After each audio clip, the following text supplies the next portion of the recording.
Hello everyone and welcome to my channel and welcome to the new series. And yes, I'm going to call it a series because I'm going to be doing this until I get to do actual paranormal investigations, which I will hopefully do in the next couple of years, I'm hoping. Because I am just too busy right now and I haven't done any videos lately on this channel. It's been like half video, not counting the one that was announcing I'm back, of course. But today we are going to talk about the haunted Lemp Mansion in St. Louis, Missouri. Now, the thing about this location, I have been here 4 or 5 times, and I can actually agree, even though I haven't really had that, too big of experiences here, or the last couple of times that I've been there. I can say that I agree with when people say Lemp Mansion is one of the top 10 most haunted places in America.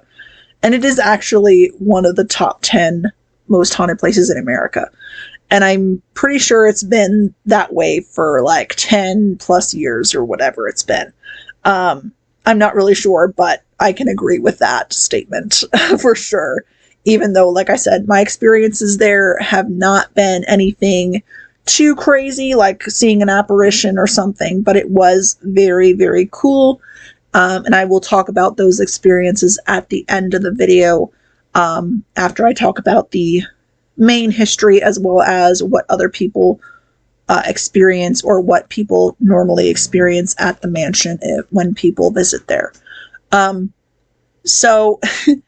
The history of Lemp Mansion, I just want to warn people because this history is very tragic. There is a lot of suicides in this story. So if you are, sensitive about that topic, about depression, about suicide, about anything like that, just be forewarned. At the beginning, there's nothing really about that. It's just mainly how the brewery started and everything. But I just wanted to mention that before I began with the history because it is very interesting history, but also very tragic history. But yeah, I really hope you guys enjoy this video. I am so excited to start doing these stories, especially with a location that I have actually been to. And this is actually the one location that I love going back to. This is out of the 2 locations that I've been to, Lemp Mansion is my favorite to go to. Because the other location, which is the Long Banna House, I posted a couple of videos about before, with EVP recordings and everything. I've been there a couple of times, and I can say one story about that if I do a video on that house, which I will, more than likely will. I'll just have to find a really good article about the history, or I'll do a tour myself and, record the history and write it down and everything. There is one cool thing that happened there that I can mention in that video that I will always remember, that I had captured on my recorder. So, but that's a whole other story. That's a whole other location. I'm not going to mention it in this video. But yeah. Feel free to let me know what you think about this video. Let me know if you have any locations that you want me to do videos for, because there are plenty of haunted locations around the world, whether it be somewhere in the US, whether it be in the UK, Japan, Africa, Asia, whatever the case may be. Just let me know what you want me to do, and I will try my best to do that as soon as I can. Can't make any promises, but I will try my best. And leave a like, share, subscribe with all notifications turned on because I do plan on doing a lot of these. And if you are a history buff like myself, and you love paranormal, you love history in general, just feel free to subscribe so you don't miss any videos with all notifications turned on, of course, like I said. And that's pretty much it. Let's get into the video, guys.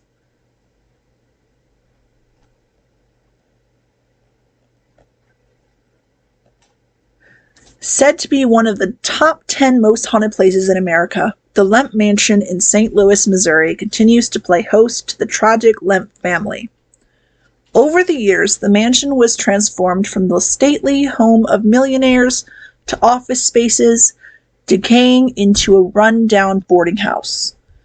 It was finally restored to its current state as a fine dinner theater, restaurant, and bed and breakfast. The Lemp family began with Johann Adam Lemp, who arrived in St. Louis from Eswige, Germany in 1838. Building a small grocery store at what is now Delmar and 6th Streets, he sold everyday house items, groceries, and homemade beer. The light golden lager was a welcome change from the darker beers that were sold at the time. The recipe, handed down by his father, was so popular that just 2 years later, he gave up the grocery store and built a small brewery in 1840, at a point close to where the Gateway Arch stands today. Lemp first sold his beer in a pub attached to the brewery, introducing St. Louis to its first lager. Before long, Lemp found that the brewery was too small to handle production and storage, and found a limestone cave south of the city limits. The cave, located at the present-day corner of Cherokee and Del Minel Place, could be kept cool by chopping ice from the nearby Mississippi River and depositing it inside, providing perfect conditions for the lagering process to run its course. Lemp's Western Brewing Company continued to prosper and by the 1850s was one of the largest in the city. In 1858, the beer captured first place at the annual St. Louis Fair. A millionaire by the time of his death, Johann Adam Lemp died on August 25, 1862, and his son, William, began a significant expansion of the brewery. He purchased a 5-block area around the storage house on Cherokee, above the lagering caves. In 1864, a new plant was completed at Cherokee Street and Carondelet Avenue. The brewery eventually covered 5 city blocks by continually expanding to meet the product demand. By the 1870s, the Lemp family symbolized both wealth and power, as the Lemp Brewery controlled the St. Louis beer market, a position it maintained until Prohibition. In 1868, Jacob Freckert, William Lemp's father-in-law, built a house a short distance from the Lemp Brewery. In 1876, William Lemp purchased it for his family, utilizing it as a residence and an auxiliary office. While the home was impressive, Lemp immediately began renovating and expanding the 33-room house into a Victorian showplace. From the mansion, a tunnel was built from the basement through the caves to the brewery. When mechanical refrigeration became available, parts of the cave were converted for other purposes, including a natural auditorium and a theater. This underground oasis would later spawn a large concrete swimming pool with hot water piped in from the brewing boiling house and a bowling alley. At one time, the theater was accessible through a spiral staircase from Cherokee Street. By the middle of the 1890s, the Lemp Brewery gained a national presence after introducing the popular Falstaff beer, which another company still brews today. The Lemp Western Brewery was the first brewer to establish coast-to-coast distribution of its beer. At the same time, he was building his own business empire. William Sr. also helped Pabst, Einhauser, and Busch get started. Amid the success, the Lemp family experienced the first of many tragedies when Frederick Lemp, William Sr.'s favorite son and heir apparent, died in 1901 at the age of 28. Frederick, who had never been in excellent health, died of heart failure. The devastated William Lemp was never the same. Beginning a slow withdrawal, he was rarely seen publicly after his son's death. On January 1, 1904, William's closest friend, Frederick Pabst, also died, leaving William indifferent to the details of running the brewery. Though he arrived at the office daily, he was nervous and unsettled. His physical and mental health began to decline, and on February 13, 1904, he shot himself in the head with a .38 caliber Smith & Wesson revolver. In 1904, William Lemp Jr. took over as the new president of the William J. Lemp Brewing Company. Inheriting the family business and a vast fortune, he and his wife, Lillian, began to spend the inheritance. Filling the house with servants, the pair spent vast amounts on carriages, clothing, and art. Lillian was a beautiful woman who came from a wealthy family herself. She and William Lemp Jr. had married in 1899, and William J. Lemp III was born on September 26, 1900. Before long, Lillian became known as the Lavender Lady because of her fondness of the color. In addition to her lavender attire and accessories, she went so far as to have her carriage horse harnesses dyed lavender. Initially, Will enjoyed showing off his, quote, trophy wife, but Will was a, quote, player. Born with a, quote, silver spoon in his mouth, he was used to doing and acting as he pleased. When William began to tire of his beautiful wife, he demanded she spend her time shopping. Allotting her $1,000 a day, he gave her an ultimatum that she would get no more if she didn't spend it. In the meantime, Will was busy running the brewery during the day and pursuing all manner of decadent activities during the night. Holding lavish parties in the caves below the mansion, he would bring in numerous prostitutes for the, quote, entertainment of his friends, enjoying the swimming pool, the bowling alley, and the free-flowing beer. His friends who attended these lavish events were known to enjoy a high time in the earth below. Will's shenanigans caught up with him eventually when he had sired a son with a woman other than his wife. Today, there is no official documentation that this boy even existed. However, the rumors that this boy was hidden in the mansion attic for his entire life have been prevalent over years. According to St. Louis historian Joe Gibbons, when he had interviewed a former nanny and a chauffeur who worked at the mansion long ago, they verified that the boy existed and was housed in the attic quarters that also housed the servants' rooms. Spawned from Will's philandering with either one of the many prostitutes or a mansion servant, the boy was born with Down syndrome. A total embarrassment to the family, the boy was hidden away from the world to cloak the Lemp's, quote, shame. Known today as the, quote, monkey face boy, this unfortunate soul continues to show his presence at the Lemp mansion. Finally, William Jr., tired of his, quote, trophy wife, had finally filed for divorce in 1908. Why she didn't take this step with all of his goings-on could be nothing more than a sign of the times. The court proceedings surrounding the divorce became a major St. Louis scandal, with all four St. Louis newspapers devoting extensive front-page coverage of the messy affair. The trial opened in February 1909 to crowds that flocked to the courthouse each day to witness the drama of tales of violence, drunkenness, atheism, and cruelty. Virtually ignoring William's decadent activities, Lillian almost lost custody of William Lemp III because of a photograph presented at the trial that showed her smoking a cigarette. Ultimately, she retained custody of their son, but soon retired from the public eye. The only time she was ever seen wearing anything other than lavender was on the final day of her divorce proceedings, when she appeared entirely in black before the judge. With the divorce, Will's troubles had only just begun.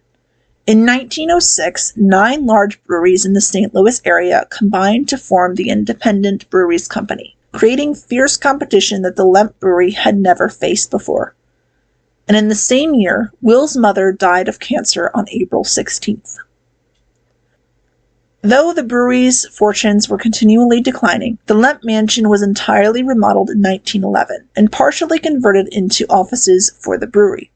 At the same time, William allowed the company's equipment to deteriorate without keeping abreast of industry innovations. And by World War I, the brewery was barely limping along. William soon built a country home on the Merrimack River, to which he increasingly retreated to. And in 1915, he married for a second time to Ellie Limburg, the widowed daughter of the late St. Louis brewer Caspar Kohler. Then Prohibition came along in 1919. The individual family members were already wealthy, so there was little incentive to keep this brewery afloat. For a time, Will hoped that Congress would repeal Prohibition, but finally gave up and closed the plant down without notice. When they came to work one day, the workers learned of the closing and found the doors shut and the gates locked. On March 20th, 1920, Elsa Lemp Wright, William's sister, the wealthiest heiress in St. Louis, Missouri, shot herself just like her father had years before. Elsa was said to have been despondent over her rocky marriage. Now, the thing about Elsa's death, really quickly, I want to add something. There is a theory, even though, it's officially stated that her death was a suicide, there is a theory that her husband had shot her and murdered her. Now, there are a couple of sources that say that, but I don't think they're really official sources. But there is a theory about that, so think of that what you will. Liquidating the plant's assets and auctioning the buildings, William Jr. sold the famous Lemp Falstaff logo to brewer Joseph Graysdeck, and I'm hoping I'm saying that last name right, for $25,000 in 1922. The brewery buildings were sold to the International Shoe Company for $588,000, a fraction of its estimated worth of $7 million in the years before Prohibition. After the end of the Lemp's brewing dynasty, William Jr. slipped into a depression. Acting much like his father, he became increasingly nervous and erratic, shunning public life and often complaining of ill health. On December 29th, 1922, William shot himself in the heart with a .38 caliber revolver in the same building where his father had died 18 years before. William took his life on the main level of the mansion just inside the entrance to the left. At the time of his death, this room served as his office. He was interred in the family mausoleum in Bellefontaine Cemetery, in the crypt just above his sister Elsa. William's brothers, Charles and Edwin, had long ago left the family business, so with William Jr. gone, it seemed that the Lemp empire had finally ended. Edwin had entered into a life of seclusion at his estate in Kirkwood, Missouri, in 1911. Charles had never been involved in the brewery and had chosen to work in the baking and real estate fields instead. In 1943, yet another tragedy occurred when William Lemp III died of a heart attack at the age of 42. Charles eventually remodeled the mansion back into a residence and lived in the house along with 2 servants and the illegitimate child of his brother William. Charles, too, became an odd figure as he grew older, developing a morbid fear of germs. His obsessive-compulsive behavior included always wearing gloves to avoid bacteria and constantly washing his hands. During this time, William's illegitimate child, now in his 30s, died at the mansion.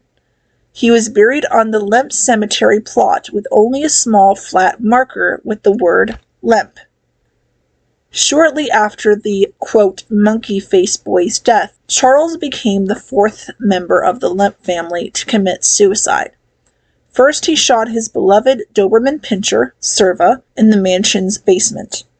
Then, climbing the staircase to his room on the 2nd floor, he shot himself. Charles was discovered on May 10, 1949, by one of his staff, still holding a .38 caliber Army Colt revolver in his right hand. The dog, on the other hand, even though it was shot in the basement, was found halfway up the stairs.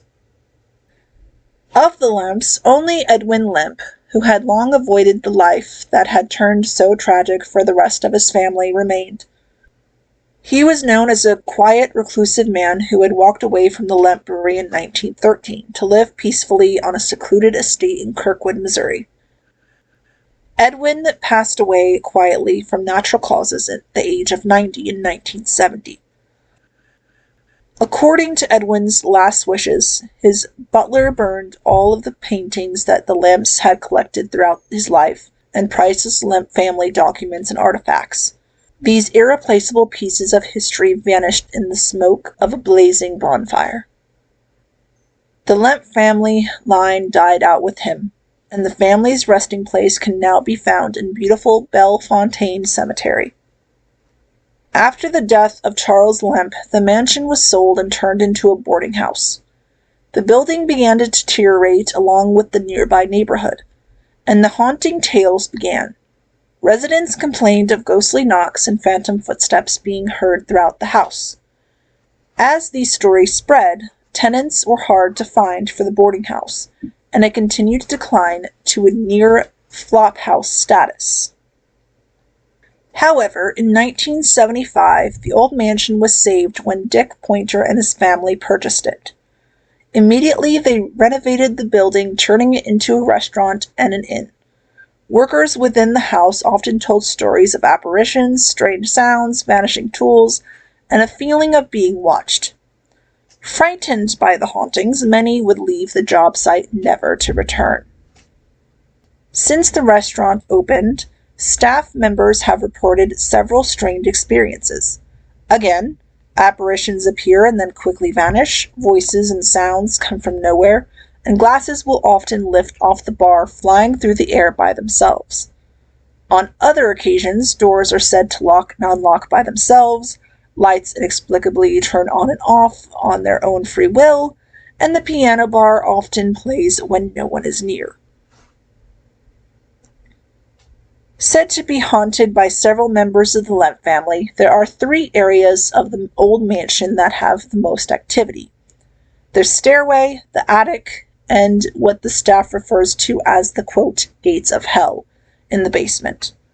This area of the basement used to be the entrance to the caves running below the mansion and the brewery. The attic is said to be haunted by William Jr.'s illegitimate son, referred to only as the, quote, monkey face boy. This poor soul, born with Down syndrome, spent his entire life locked in the attic of the Lemp mansion. Strange occurrences are often witnessed on this 3rd floor level of the mansion. The face of the boy has regularly been seen from the street, peeking from the small windows of the mansion. Ghost investigators have often left toys in the middle of his room, drawing a circle around them to see if the objects have been moved. When they return the next day, the toys are consistently found in another location. Many women have reported a man peeking over the stall in the downstairs women's bathroom, which was once William Jr.'s personal domain and held the first freestanding shower in St. Louis. On one such occasion, a woman emerged from the bathroom returning to the bar and told the 2 men she was there with, quote, "I hope you got an eyeful." However, the 2 men quickly denied ever leaving the bar, which the bartender quickly verified. This ghost is said to be that of the womanizing William Jr. In William Lemp Sr.'s room, guests have often reported hearing someone running up the stairs and kicking at the door. When William Sr. had killed himself, William Jr. was known to have run up the stairs to his father's room and, finding it locked, began to kick the door in to get to his father. Several years ago, a part-time tour guide reported hearing the sounds of horses outside the room where William Lemp Sr. had kept his office. However, nothing was there when the tour guide looked through the window. This area north of the mansion, and now used as a parking lot, was once utilized as a tethering lot for horses. Lemp Mansion has been featured in several magazine articles and newspapers and now attracts ghost hunters from around the country. Today, it features a bed and breakfast with rooms restored in period style, a restaurant featuring fine dining, and a mystery dinner theater. Tours are also available at Lemp Mansion, which includes the Haunted History with Betsy Belanger tour, the Lemp Experience tour, where you literally are ghost hunting for ghosts with the night vision camera, as well as the Spirits with the Spirits tour.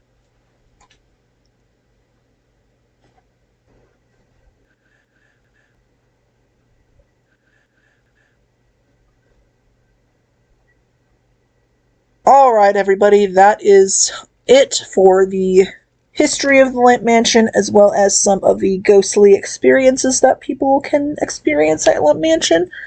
Now, to begin, as I said in the beginning, I have been to Lemp Mansion at least 4 or 5 times now, over the last 5-6 years. And as I said in the beginning, I totally agree with the statement of Lemp Mansion being in the top 10 most haunted places in America. Now, as for what were my experiences, as I said, they weren't like me seeing an apparition of Lillian or Charles or anything like that. They were very cool. I can say that. The first one, the main one that I want to talk about, was from the first time I had ever been there. This was whenever I did the Haunted History Tour with Betsy Belanger, which I definitely recommend doing if you ever get the chance to visit. It's basically where she teaches you all the history as well as some of the ghostly stuff. And then at the end, you go up into the attic where the, quote, monkey face boy is. And you kind of sit in the dark in that room. And that's a very creepy experience, too, because the lights are off. Oh, I did forget to mention this, too. So I'll talk about the main thing, and then I'll talk about that thing in the attic. So the first thing that happened, it was kind of in the middle of the tour. We were on the 2nd floor in Charles's room. And Charles's room is right at the top of the stairs. And we did the 1st floor. We were in the parlor room first. We went into William Sr.'s office, the atrium, the big dining room, the bar room, before we went up into the 2nd floor. So whenever we went up to the 2nd floor, we actually did Lillian's room and William Jr.'s room. We learned everything about them, and then we went into Charles's room. Which, like I said, if you're going up the stairs to the 2nd floor, it's like right there. So we didn't do that, like I said. So we did Lillian, William, and then we came in through another door, not the door that's across from the stairs, but there's a door, if you're coming up the stairs, you're facing Charles's room, you can see the door kind of towards the back of the room to the left. So we came in through that room, the door was closed after we came in, and there was about 10 people in the group. So we were kind of along the wall where that door was. And then the tour guides, Betsy, and then she had another gentleman with her. It was one of her fellow investigators, because they do ghost hunts in there. And basically, they were talking about what happened to Charles, what happened in this room, like ghost paranormal-wise, and then they were having us listen to some EVPs that they had caught in the room before. So while we were listening to the stories and everything, I was standing next to an antique table, which is actually one of the only pieces of original furniture in Lemp Mansion, to my right. The door was behind me that we came in, and then my mom was to the left of me, and then everybody else was next to her to the left. And basically, I was just listening. I had a recording going on the whole time with my little MP3 player, and nobody was talking other than Betsy and the other gentleman. So we were just listening to her, what she had to say, and all of a sudden, I hear a little knock on the door behind me. And I was about, 15, 16 at the time, and this was my first paranormal experience. I mean, I knew nobody was in the hallway, because there is literally a hallway right there behind that door, and I knew everybody in the group was in that room with me. And I knew there was nobody else in the mansion, because it's like 9:30 at night, the kitchen's is closed, the restaurant is closed, everything else is closed, and my eyes kind of got wide, and Betsy, I guess being the observant woman that she is, I'm guessing, because she is sensitive and psychic, and she's a paranormal investigator as well, she kind of looked at me and said, "What's wrong? What happened?" And I kind of looked at her, all still wide-eyed, and I'm like, there was a knock on the door. And she's like, "Well, okay." Why don't you open it? See who's out there. And being a 15, 16-year-old girl who had never experienced anything with the paranormal before, even though I was very interested in it, and I still am, I shook my head. No, I was so scared. I did not want to see a little black shadow or a little apparition or whatever you want to say that I would have saw if that was the case, which I didn't see anything. And then my mom, just kind of like said, okay, I'll open it, just to, get back into the tour kind of situation. And she opened the door, and I kind of backed up away from the door because I was kind of nervous, and there was nobody there. Me and my mom actually stepped out into the hallway, and there was nobody there. And like I said, there was nobody in the mansion at all, other than us 12 people. And like, that was so creepy. I mean, it was very cool, I will admit that, but it was very creepy at the same time. The second thing, the same visit, but it was actually after the fact that I had found out about this. Whenever we were in the atrium on the bottom floor, or the main floor, or the first floor, where the restaurant is now, in the atrium room where Lillian actually kept exotic plants, birds, and then I remember Betsy mentioning that she had some cats. And whenever we were in that room, like I said, I had a little MP3 player recording the whole thing, and at least a day or two later, I had listened to the recording, and I forget what Betsy was talking about. I think she was actually talking about the cats or what was in that room, and basically you can hear a cat meowing. And I heard it clear as day. Now, in real time, other than Betsy talking, there was nothing other than her talking. So I didn't hear it in the moment, But it was very cool whenever I had to listen to that back and I heard the cat meowing. It was so cool. Now, I have been there, like I said, 4 or 5 times now. The second time I had been there with the bathroom thing, because it did mention, women sometimes see a man peeking over the stall door, or stall wall, or whatever. I do remember something about me feeling, very creeped out in that bathroom. And that was the only time I had ever used that bathroom in there. Okay? The last few times I had been there, didn't use the bathroom. But I do remember distinctly feeling very, very creeped out in that bathroom. And now that I know, I didn't really know that William Jr. was a womanizer until I had done some more research on this for this video. I mean, I kind of remember Betsy mentioning that, but not really. And basically, that's pretty much it for the second time. The third time, nothing happened, I don't think. I think me and my mom were just eating lunch and then we left. And then the fourth time was whenever me, my fiance, then boyfriend, of course. This was like 3 years ago in October. Let's see, it was me, him, my sister, her boyfriend, and my mom. We did the Lemp experience, which is the ghost hunting tour. Basically, you get a little handheld camera, which is night vision. And nothing really happened there. I looked through our videos, or me and my fiance's videos, and I didn't see anything. I think my fiance did maybe catch something like a little shadow. And if you guys want me to post that, feel free to let me know. And I will post those videos. And then, let's see, the last time we were there, which is the 4th time, so I've been there 4 times. 5 times. Yeah, 5 times. 5 times. This was not last November, but it was the year before. So 2023, in November, it was Black Friday.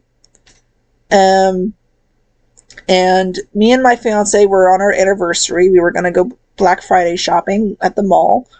And we decided, hey, let's go to Lemp Mansion for lunch, okay? we reserved a table, got there earlier than expected, of course, and ordered our food. Went upstairs into Charles's room. I had brought my dowsing rods, my EVP recorder. I believe I brought my spirit box, but we didn't do anything with that. And I had the EVP recorder going the whole time. And I was asking questions with the dowsing rods, and I was holding them correctly. I wasn't, moving them. I wasn't doing anything with them. And this was actually the one time that I had ever used dowsing rods. And I knew how to hold them. I've seen people use them before. And I'm not one to fake anything, so, and I know people say that all the time in paranormal stuff, but trust me, I am not one to do that. And I won't be, ever. Anyway, so I was, asking questions, say yes, cross the rods for no, or cross the rods for yes, open for no. And I was asking a whole bunch of questions, and whether it was a yes to the answer, it would cross, and then open for no. I do remember asking a question to Charles, since we were in his room, if Serva, his dog, the Doberman Pinscher that he had shot, was there in the room with us. And after that question about the dog, my fiance and I both, because he told me that he had heard this too, we both heard a dog bark. Literally. And it was audible. And I actually caught it on my recorder too, and if I can find my recorder again, I will definitely post that audio too, so you guys can hear it. I do remember it's not too loud. It's very soft and very gentle, or very quiet, I should say. But you can actually hear it, and then I do believe I did catch another EVP of a guy talking or something like that. I vaguely remember something about that, or hearing something like that. But yeah, that's all my experiences from Lemp Mansion. Because like I said, I've only been there 4 or 5 times, and I've only had, 3 experiences now, out of the 5. So yeah, I'm very excited. But trust me, me and my fiance, soon-to-be husband, will be doing paranormal investigations at Lemp Mansion when we can, or, when it is possible, and as well as other places, whenever we get the chance to. We're just very busy right now at the moment. But yeah, that's about it.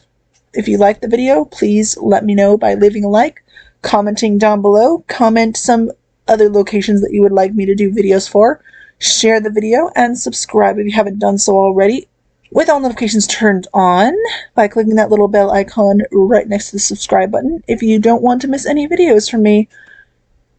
Without further ado, guys, I'm going to end it. See you guys next time. Bye!